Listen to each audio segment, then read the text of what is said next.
जय श्री राम। आज दूसरा नवरात्र आ गया। बोलिए जयकारा शेरा वाली का, सांचे दरबार की जय। हम दूसरे नवरात्रा में तो प्रवेश कर चुके हैं और कहते नहीं है कि माँ ने अगर हमारे घर में कदम रख दिए तो बल्ले ही बल्ले है। फिर क्या है, कोई चीज़ है जो हमारे से अप्राप्त रह जाए, चाहे हमारा सुख हो, संपत्ति हो, वैभव हो, धन हो और दुआएं हो। माँ की दुआ में तो वो असर होता है, कहते नहीं है कि जो अच्छे अच्छे बंधनों को भी तोड़ देता है। तो आज फिर से हम बात करेंगे माता के दूसरे रूप की और अंत में जानेंगे तो कि आज के विशेष उपाय क्या किए जाएं जो हमारी ऊर्जा को, हमारी उमंग को बहुत अच्छे पावर से इन्हांस कर सके। तो प्लीज़ टिल एंड तक ये वीडियो जरूर देखना, क्योंकि लास्ट में ये उपाय पता चलेंगे। सब्र का फल हमेशा मीठा होता है ना, तो मीठा फल तो लास्ट में मिलेगा प्रसाद के रूप में। तो चलिए आज हम बात करते हैं माता ब्रह्मचारिणी की। माँ का ये रूप भी बहुत ही सुंदर, मनमोहक और कह नहीं सकते कि मैं तो कुछ कह ही नहीं पाती, क्योंकि बल्ले बल्ले मेरा सबसे प्रिय है ये रूप ब्रह्मचारिणी। ब्रह्मचारिणी माता की कथा ऐसे प्रारंभ होती है कि शैलपुत्री ने जब जन्म ले लिया, अब नारद मुनि आए। अब नारद को तो कोई ऐसा काम था नहीं कि वो हमारे और तुम्हारी तरह कोई ऑफिस जाते हो। उनका तो काम ही था कि तीनों लोक में भ्रमण करना है और कहाँ का समाचार कहीं देना है, कहीं का समाचार कहीं देना है। लेकिन आपको मैं बता दूं कि नारद बहुत अच्छे ज्योतिषी भी थे, बहुत ही अच्छे ज्योतिषी। जब नारद ज्योतिषी होते हैं, हमारे आते हैं और उनकी माँ से मिलते हैं और उनकी माँ से कहते हैं, मतलब किसकी, पार्वती की माँ से, कि मैं तुम्हारी पुत्री का हाथ देखना चाहता हूँ। और उनकी पुत्री का हाथ देखते हैं और हाथ देख के पढ़ते हुए कहते हैं, अरे अरे अरे, इसके जीवन में तो कोई सुख है ही नहीं। तो पर कहते नहीं, संत आते हैं तो कुछ ना कुछ दे के जरूर जाते, कृपा करके जरूर जाते। संत कभी खाली हाथ नहीं होते कि आए और खाया और चले गए। आजकल के संत नहीं, मैं तो नारद मुनि की बात कर रही हूँ। संत आए थे तो वरदान स्वरूप वो छोटी सी बालिका को, तब माता पार्वती मात्र 5 वर्ष की होती हैं और वो ब्रह्मचारिणी थी, क्योंकि 5 वर्ष की थी, कन्या रूप था उनका। उस ब्रह्मचारिणी कन्या को वरदान स्वरूप दे जाते हैं और कह जाते हैं, जो तप करे कुमार तुम्हारी, भावियों बैठ सके त्रिपुरारी। अब माता ब्रह्मचारिणी या पार्वती जी समझ नहीं पाती कि तप क्या होता है, बस तप की डेफिनेशन सुनी और चली आती है। तो माता का ये रूप आज के समय में जो तप करना चाहते हैं, त्याग करना चाहते हैं, वैराग्य करना चाहते हैं, सदाचार करना चाहते हैं तथा संयमित जीवन जीना चाहते हैं, ऋषि मुनि हैं, उनको बहुत ज़्यादा प्रभावित करता है। जैसे पहला शैलपुत्री था ना, तो शैलपुत्री ना उन लोगों को बहुत प्रभावित करता है जो कंदराओं में रहते हैं, क्योंकि वो हिमालय की पुत्री थी। ये उनको बहुत प्रभावित करता है जो तपस्वी हैं, त्यागी हैं, ब्रह्मचर्य हैं। और मैं कहती हूँ कि जितने भी बच्चे हैं इनके इस रूप को बहुत अच्छे से अपने जीवन में समझकर धारण करने की कोशिश किया करें। तो वहाँ माता के लिए कहा गया कि माता ने कठिन से कठिन तप किया। तो रामायण इस विषय को बहुत अच्छे से कहती है। रामायण कहती है, अति सुकुमार न तन तप जोगु। वो बहुत सुकुमार थी, तन भी उनका तप के लायक नहीं था। पति पद सुमिर तजु सब भोग। पति को उन्होंने पति पद पाने के लिए, मतलब पति को याद करने के सारे भोग छोड़ दिए उन्होंने। मतलब ये खाना है, वो खाना है, यहाँ रहना है, वहाँ रहना है, कुछ भी नहीं, बस अपने पति पद को पाने के लिए। नित्य नव चरण उपजत अनुरागु, बिसरी दे तपई मनु लागू। मतलब उनका ना नित्य नव चरण, रोज नया, आज ये तप करेंगे, कल इस पे।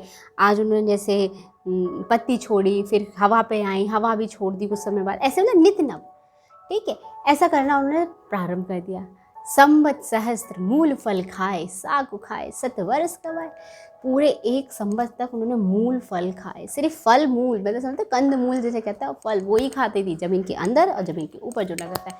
साग खाए, मतलब जितनी भी पत्तियाँ दिखती हैं संसार में, उन्हें खाकर उन्होंने 7 वर्ष करवा दी, बहुत समय बिता दिया। कछु दिन भोजन बार बतासा, कछु दिन भोजन बार बतासा, कछु दिन कठिन उपवासा। कुछ दिन बहुत उपवास भी किया, कुछ दिन उन्होंने बार बतासा भी किया। बेलपात में गही सुखाई, 3 सहज संवत सोई खाए। बेलपात्र भी खाए उन्होंने, और वो भी वो वाले बेलपत्र जो पेड़ से नीचे गिर जाते हुए।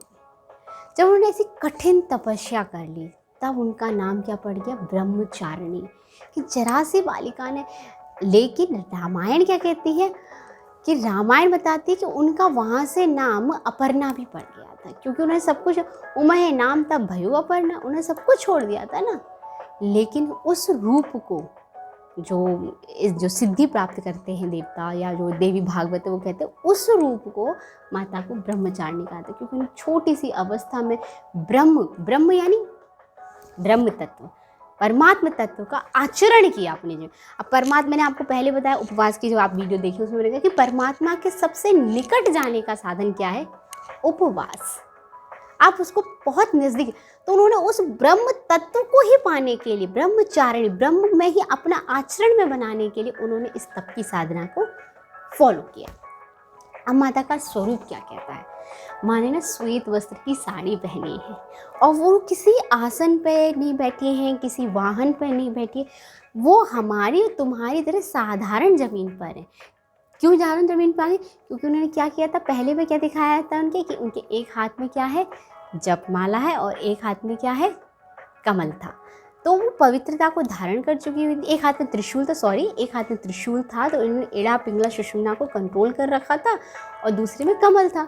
अब यहाँ वो आके ज़मीन पे, मतलब वो अब आसन नहीं चाहिए, वो हमारी तुम्हारी तरह। उन्होंने ये यहाँ से बताया है अपने जीवन में कि इस तप की साधना के लिए हमें कहीं बाहर नहीं जाना, कहीं कंदराओं में नहीं जाना, आपकी और मेरी तरह ज़मीन पर ही रहेगा। कोई ऐसा नहीं दिखाया कि देवता ही रूप था तो आकाश में उड़ रही, नहीं, हमारी और तुम्हारी तरह ज़मीन पर ही रहकर साधारण रूप में उन्होंने तप किया।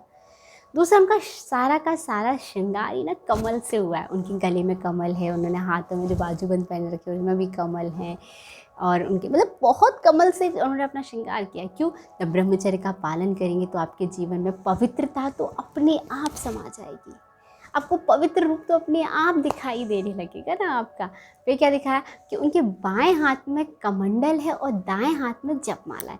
सच बात है, जब आप बहुत तपस्वी हो जाएंगे तो आपके पास कमंडल यानी बुद्धि, वो भी ज्ञान की बुद्धि, कमंडल में क्या है, गंगा जल है, तो ज्ञान में बुद्धि उसमें अपने आप स्थापित हो जाएगी। और एक हाथ में जपमाला, जपमाला क्या, 108 की जपमाला, क्योंकि क्योंकि पति को पाने के लिए, शिव रूपी पति को पाने के लिए उन्होंने सब किया। तो वो निरंतर ध्यान की साधना कि प्रत्येक श्वास में, ये नहीं कि आप तप बहुत अच्छा कर रहे हैं, बहुत अच्छा, बहुत बल लगा, कभी मैं तो तप कर रहा हूँ, मैं तो इतना, मैंने 4 दिन से नहीं खाया है, मैं जूस पे आ गया हूँ, कहीं यहाँ पे ना भगवान का तो विस्मरण नहीं कर दिया आपने। इसलिए वो वहाँ प्रतीक देता है कि उस बुद्धि में, कमंडल रूपी बुद्धि के साथ साथ उन्होंने अपनी बुद्धि को परमात्मा में रमण कर रखा है, जप के माध्यम से, माला के माध्यम से।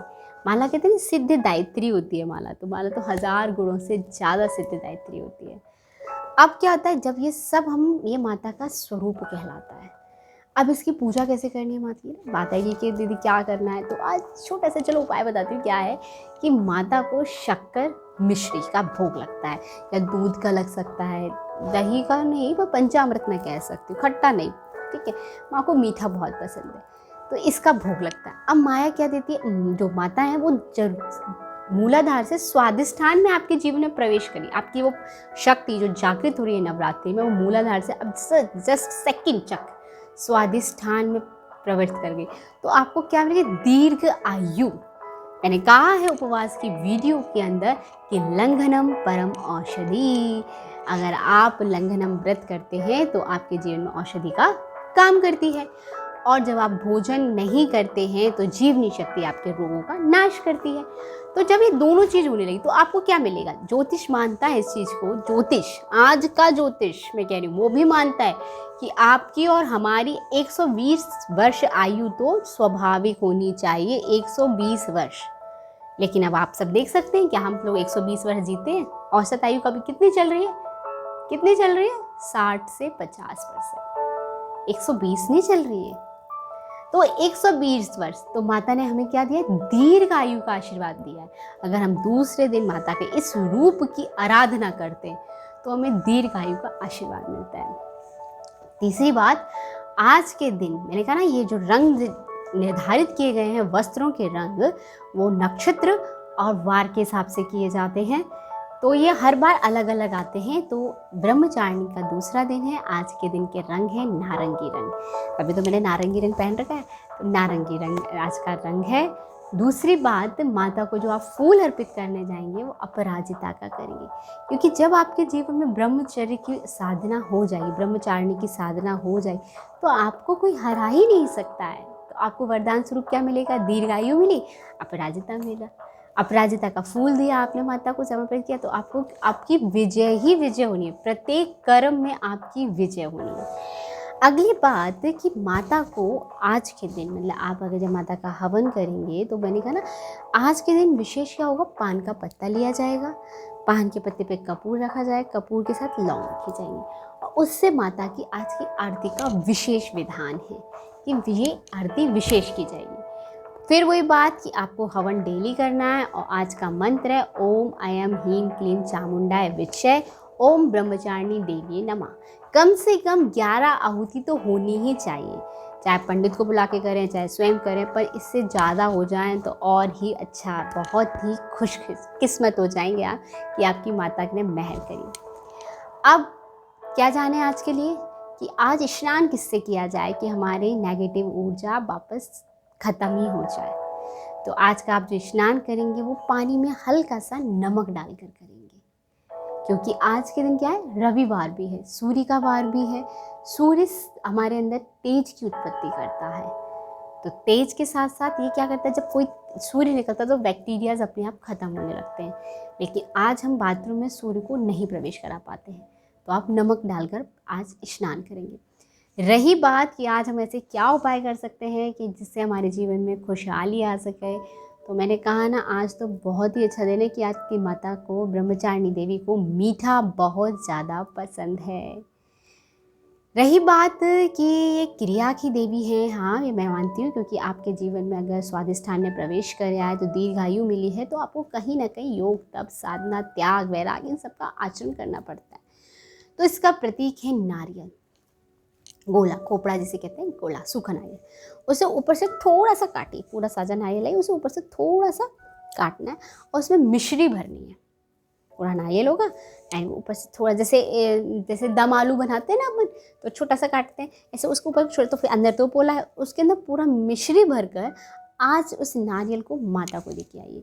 अगर आप रास्ते में जा रहे हो और बाई चांस आपको छोटी सी कन्या दिख जाती है, तो मैं कहूँगी आप उस कन्या को भी दे सकते हैं, क्योंकि माता मंदिर से ज़्यादा आपके घर के आसपास भी हैं।